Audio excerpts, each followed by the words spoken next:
Yey. Unoshiri tacha. But the point is kuti yona utanya China. Rasta is China. Yona bayiro baba kwa mayira utwanzi. Ndo zandiri kwataurira kala utamuka sina basa rese. Ayo.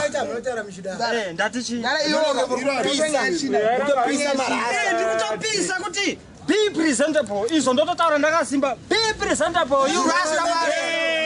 Be presentable. Be smart. Alox gadi sakayo. Gadi roza kanaka. Ayo.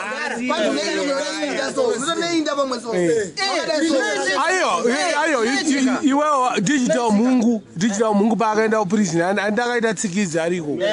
Nenda angane Rasta.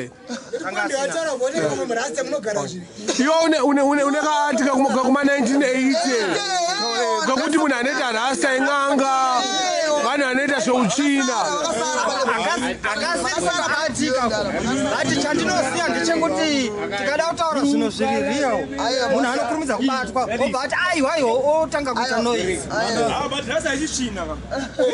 Rasta is China. Look, is this dirtiness? Ayo, we are going to tell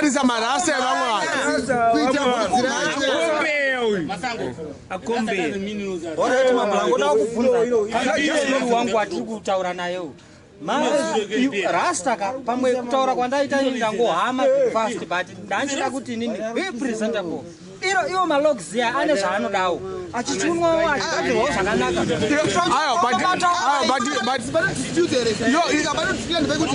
the moment you mention about this the next one is Rasta ndoba ndikuti papo ndoba it's not about Rasta is a bitch uzwa saka the moment iwoga wakutanga kutaura business okora Rasta wakutoisa kuti marasta iwo why point a specific religion one wafuna kutanya business kuti atidi uchina Rasta don't cover haisi nyaya yevhudzi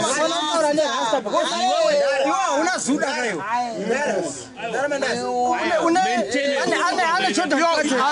mira gezereko kana mafana kutara kuti kana uri kuenda pa stage kana ngori clean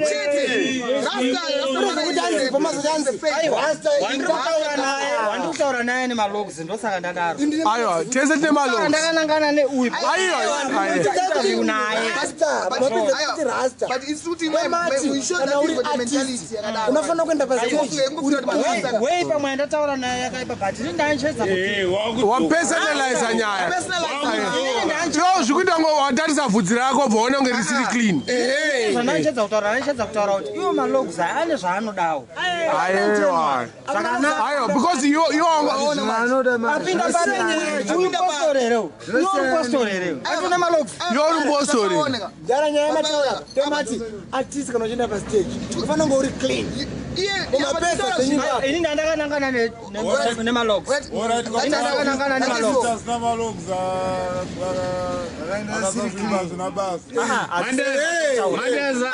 ava vatanzi sei iwo wazoti malogs ndikataiwa iwo ndikutaura neimba nemalogs but Mandasa zvakachitaura iwo even before wauya panapa I was talking to him nenyaya yedread andika chimutaura kuti hadread rangu chi achinibvunza kuti mudhara makaita sei dread renyaya ndika ndichimuexplainira kuti ne makore mangani ndakadayo you might look at it as clean today but pandakatanga ndaitonzi ndikuita uchina namavheni vazhinji vanhu akatonzi ndikuita uchina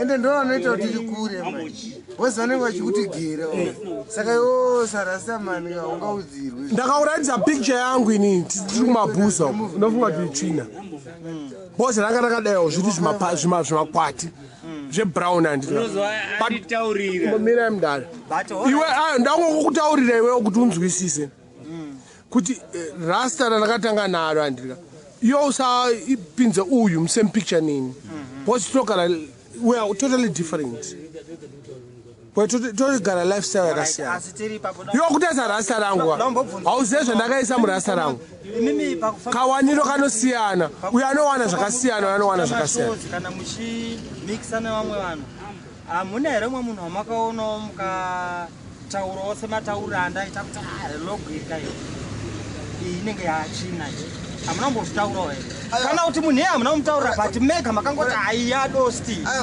hamuna here ndiri kungoda yes or no amutaure anza yamunoda kamichitaura anza imi kamuchita yes or no choose aiwa ka ndozvandiri kuti ndiri kupindura handiti imi kachida yes or no ndongo choose yamunoda ini ndiri kana ndakupindura ndopindura zvandopinda sei make sense handiti unogona kuti iye ichina ndika but I'm saying kuti in the context of what was happening here let's always keep things in context in the context of what was happening here we're just talking of artistry and presentation and then when you mention of cleanliness you should have just talked of cleanliness without putting a but even because you're now making it personal let's make it technical because tonight when arkunze valene about artistry and what zvienda kumberi but atatuchinja focus much tatasa inini tatasa rasta tatasa ayo but it's true usase rasta amwinzwi rasta yetu tutotanga imwe topic aiwa iwewe since mawakamomona iye anotaura nyaya yetakini wakamomona netakini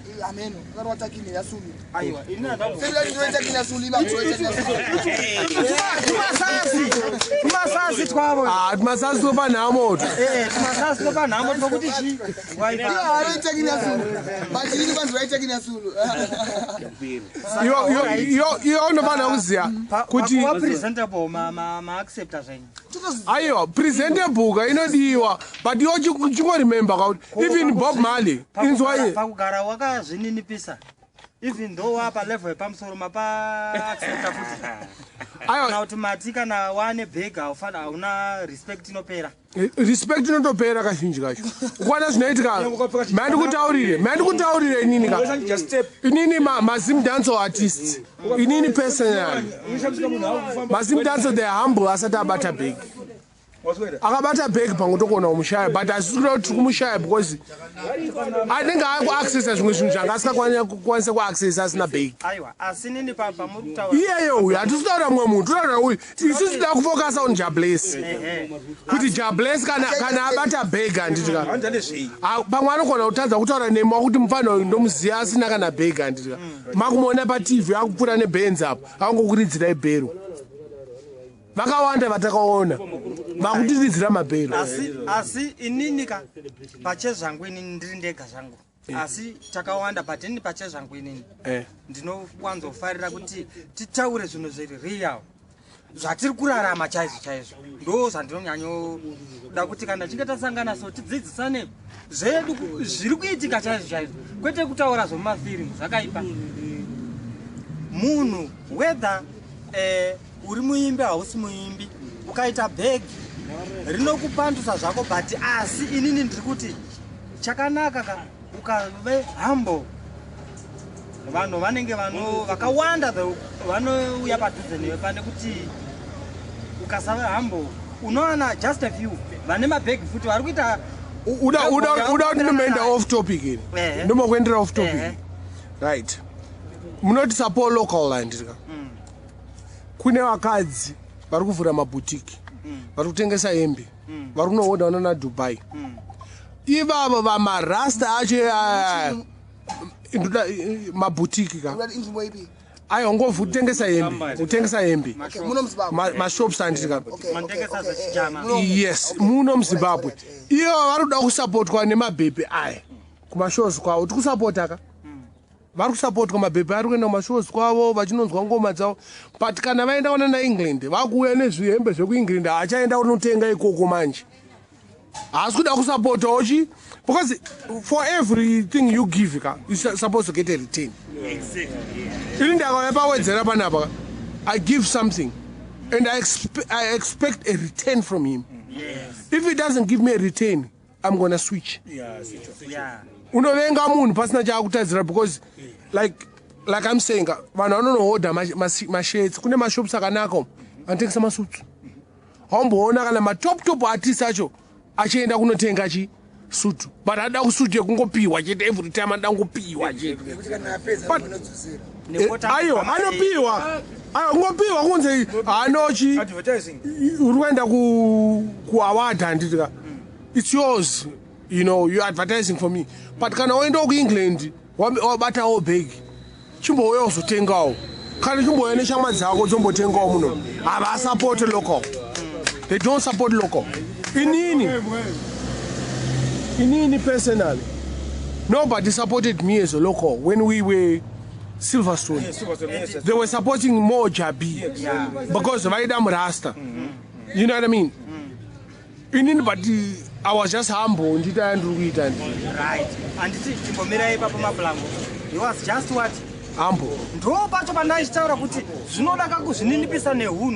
Makaramba makani zvininipisa mukati vari kuda murasta but ndiri kukanda ngoma regerai ndikuramba ndakadaro hamunombotamba maoko najabi maoko takambotamba najabi maoko takambotamba usakadzina kutamba wanga usipo makatamba zviri maoko but asi pandinakidza ndepekuti he was humble ndo unhu wacho andaitaura kuti makaziya kuti ndiri munhu inini. Do you know menda kukutaurira kudzinzi simudanso iyoyi vanhu vakanyatsoitanga maybe I'm one of them kuti ubate microphone yajabi chaiyo wanga usikaibate but we gave a lot of sound systems maopportunity even ekuridza and up to now unoona nepicture iri painternet achiridza pasound pedu but haataure kuti I was at Job's nightclub in 1994 playing on Silverstone sound anongotaura kuti takatanga 1994 obvabudisa picture but equipment yairidza ndeyani tsono yaisa record yake ndeyani haana kana chunhu up to now havana zvinhu.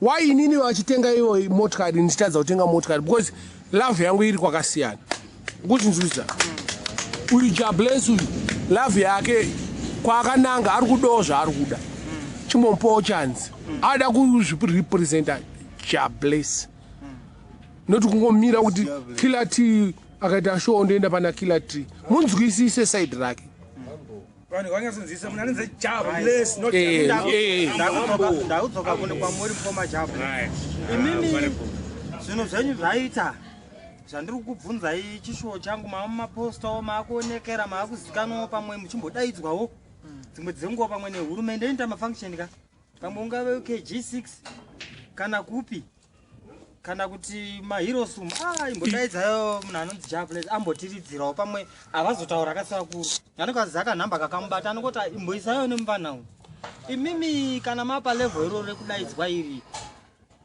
kuzvininipisa nguva hambo uku munenge maakuita sei apa bhegi riri iyo unenge usiri kuteerereyo ndakutotaurira Jabless wacho Jabless ari kutaura kuti kune sort of maconsortium maconsortium is sort of a clique. It's sort of a unit, like Jew unit, and it's a group of people. Yekuti kana kuti promoter anongoda maartist akatakati. Uya avasumukwanisa maybe because of that. Uya asikoenda achinoti can I be that part because uya atone vanhu vake. Madman, can I put your 2 cents? That's right. Just 2 minutes. 2 minutes dzakawandisa. That young guy is a beginner. He wants to be somebody. Can grow up. I started kwanisa kuti aita say I want but achiri kutanga. Akakwanisa kutanga. Muchimpromote woimini. Kuzo kana pa internet whatever. Yeah. Mapedza ipapo. Ko Jabless mutaurire kuti are you a beginner? This guy, this man. From a market perspective, him also being a part of our clientele and my listeners, he's got a right to say I'm a beginner because he's beginning to discover me. Yeah. And it's language put in context and so kuna one we are beginners in the sense that we are to discover. Yeah. But we are not beginners in the sense that we have been preparing. And kuna wakati unachama foundation work said and what we can do. So it's a matter of I accept myself as a beginner. I also don't accept myself as a beginner. It depends on the context. I say, yes. I'm a beginner in the sense that also I've got a brand to build. Yeah. So if I acknowledge that, which means I'll go down and work. Because also if you don't accept that you're a beginner, then you are so I'm also a beginner in the sense that brand more and more. It's not about racing and for a strong package to deliver. You see. But I'm not a beginner in the sense that sound. I've been working in sound. I've got music in my market. So I'm not a beginner in that sense. Yeah. What did you Mandasa? Oh, imo Tipoka last word. imo music industry imo mune zviminga mpini pachishona chedu muchirungu vanoti maobstacles zvinhu zviri kutadzisai kuti muite zvimwe zvinhu pamwe kungave kutadziswa nevamwe vanhu vanenge vachida kuti ivo vaite sei varambe mazita avo achizikanwa vachibhulokawo imimi vamwe muda kuti muzikanwa. Saka imimi mukange pamusoro munenge muchitora sei situation yekukanganisa vamwe kuti vaonekero kuti vapuwe hostage and so on. Zvinetswa zvamuri kusangana nazvo imimi kana makurawo munoda kuti vamwewo majunior vazoitwawo sei? Ichandanga kutanga kutaura first and foremost sandapinda hangu paipoa chekuti it's always easy to blame the next person in life. You see, it's always easy kuti ndotadza kuenda kumberi because but pamumkwari kunongeza kudai soka kwangodai kuti tendisvika chigumwe chako ukatanga kuzvitasayo kuti inini chakandimisawo chii handita unogona kutoita get more mileage. Why ndikudaro? Because zvaunogona kucontrola, you can only control yourself. You cannot control my stakeholders in the industry. People will always be people. Bad mind will always be bad mind. Good people will always be good people. Those things will always happen. You see, and this guy, Saka, it's a matter of, it's just from an artist's perspective, it's a matter of me trying to fight and find my way, and so that I can also focus my art. And every artist, it's also his responsibility. Take control of your destiny. You see, don't put your destiny in my hands. And one, vese vatinosangana nawo muindustry toshanda nawo kutende kumberi iwane magoals avo ione mashi ine magoals ako andika saka ini now always try I'm in it for music. I'm not in the music industry because I think music industry is mad. And what the music is in me, so I'm in it for music. I like maybe certain people they are in it for man says that I'm not going to good music, not going to good music, and you go and because in Doma and whether you have fire or not fire, I'll always be music because it's all about music. And what and Saka we always defend music and we always encourage one report. Let's defend music. Good music. Let's respect that music. Let's respect art. And muna no gona agona, muna gona ita say agona. As no basa uta Indiana ita say I eat and one. It's no killer tea. I can put some very good over. In the sort of personal. And okay, but my kids are saying okay. Are we about one sound? That is say and but in just from a market perspective. And because I know call my last shot is the market. So I got a product. I get market kafara and. Ini ndo gonna kuya ne clever ideas ukuthi ayi wachibuza man artist also ukuthi alugona kuna because ndizo kufunga but ayi wakaprotect tata munhu yadiwa ne market andika ngati fine ngati muri let's also be happy for him andika and my artist moment let's strive to beat that rather than ukuthi my daughter take none na I would say ambonzi no it's just his time it's a good product yes that's good andika next time be jobless andika afam ukuthi I say ayi next time ufanga ukanda a better thing then the thing is growing. You see? Yes. Last word, my brother. Yeah, tokushuira makora akawanda. Tizofara takukuonai makumusoro asi musazotikanganwawo kana tauya kumashoka namakura. Takukumhoresa munofana kuzotiziva. Vane begi. Hapo popanonisa pamuka tita kumhoresa nezvitanda wa. Bosi maoko angu enda mari. Tita kumhoresa nezvitanda murungu. Asi tichazongokuya uchidzai kuti muchaveuka here munamusanga pasi pemango. Tichikurukura. Rega ndingokomenta nyaya iyoyi andika. Ndozviona machallenges atinoita also as artists andika. Zveshuwa muart mune zvimwe kakufaira. Music nekamukakufaira. Amene ka style yachona anongoita andika. Kamuka ndongo kuti ma artist anovhaira kamuka utanga kuvhairirana even choma asi iwo pachawa angaita kamuka kuvhairirana and ndopano zvezvo zvana beef zvana chichi amazvanotaura but also tikada kutesa from my artists my elder artists for example Bob Marley I take it from Bob Marley. Bob Marley akasvika pa level yekuti aizadza globally. Bob Marley angasingadzima night club amona aita akaenda ku New Zealand unozadza stadium enda andika asika wezomuona kuti angori common person kwani sona lifestyle ya era my you was just an ordinary common person andika azina kunopinda mai I think it's also doing but things are Rastafari tikatera isusu tine foundation ya Rastafari andika tikatera ma teachings edu to the fullness andika we are not expected kuti tinyanye kubatikana zvinhu zvepanyika andikuona because we are created to do these things and it's not coincidence. It's not coincidence. We are created to do these things anyway, just fulfilling.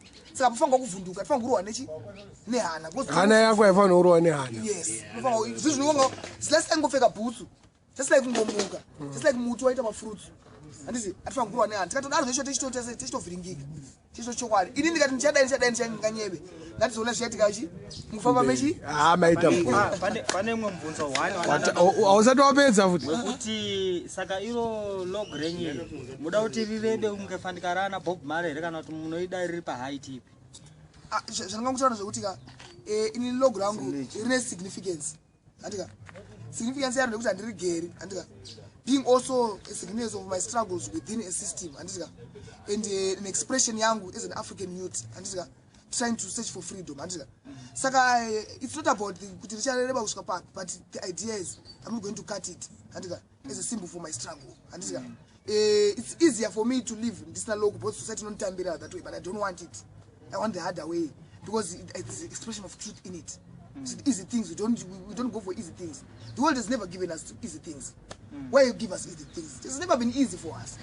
So that is the way to let's go the hard way. In simple terms, people who accept you who never dreadlocks, they're more genuine than people who don't accept our sinner. What's the way takamira apa msikana akandida wandida ndine ma dreadlocks wakuntaura kuti baba wangu ava ade ma dreadlocks wambondidire chipa kugara wasiyana neni baba wako haasiri iwewe baba wako havasiri iwewe chaga asina malogs siyana neni because your attraction yawandidira handisikuiziva kuti is it logs kana ndogara kucanada kana kuti ndabudisa $50 akabatana handichaziva manje inini personally ka ndakangonzwa uchingotaura gera logs ndakutoziva kuti pane chimwe chinhu chauri kuda chisiri malogs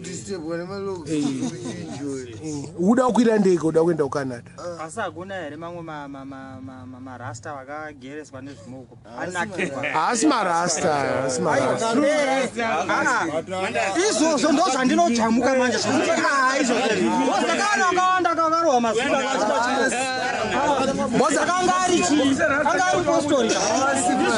ari postori kakadiana chimomwe rasta risivhudzi rasta risivhudzi zvautotauravakatosiyaariko vakatodaidzira kuti handei kubhabha ezvinezvi wakagereswa anditi iwe unoziva even in the Bible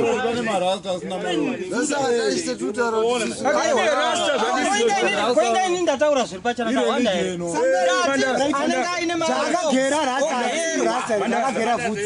anenge aine nekunga ada chimoko iyo rasa chiyo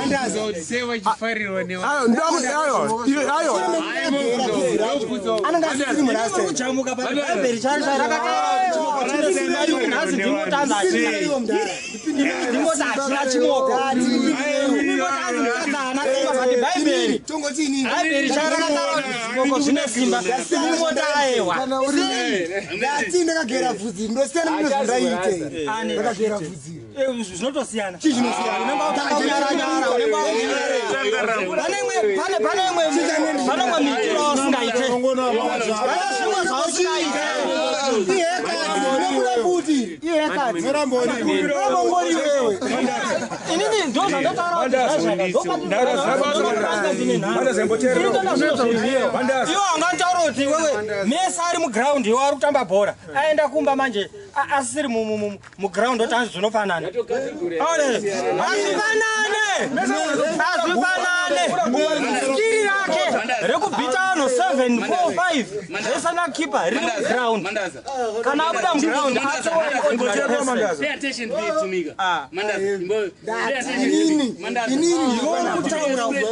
iwo uri kutaura wakanangana nekuti une malogs ndikagera inini ndinochinja unwangwe plus Mandaza, uyai napa, uyai plus 2 minutes. Mandaza imbombiro chombotauro sisosomboona. Andidika. Mandaza iwewe you can be a rasta urizwa urizwe. Andidika. Rasta man ngazi ukuthi munhu ane bvudzi rakareba. Unoza kuti ipapa pangone haya ngati ndokona kubvunza pangone 2 days zinogeza ipapa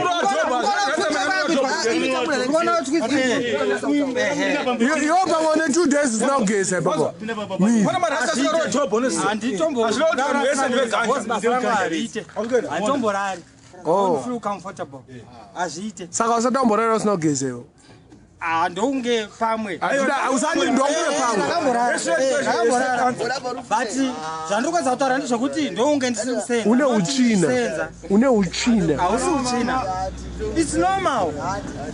Ungabate bhavha every day. It's normal. Especially kune vanhu vechirume. But kune chimoko yese azviite. saka unomwati zvimoko zviri kugeza everyday munonyeverwe Kana zvichijamba zviri kujamba. zviri kujamba Saka ndati it's normal.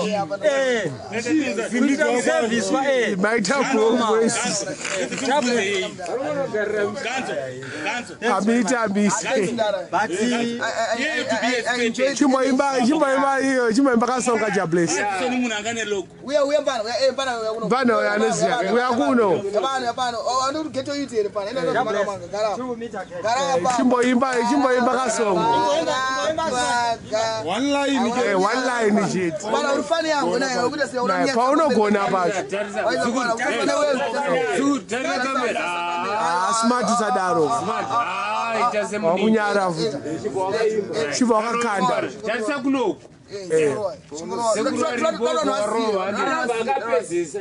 anobva angokapedzamuzukuru wake wamandaza anga achiimba songi muchibatsirana batsiri kwamutare ini ndo yaikoko kuzodambura magitare ndati ndo yaikoko Koromonzi bula wayo ini ndo yaikoko gore rino changu chakabhadhara ndati ndo yaikoko ndoda kuwana metseka muchifara ndau yaikoko atidi vanopoya sho nobhadha ndau yaikoko atidi vanosara vachiti vanorwara ndau yaikoko ndokuponda nemango masvika maparara ndau yaikoko Cape Town svika Trench Town ndati ndo yaikoko kuzodambura waita boss smart amite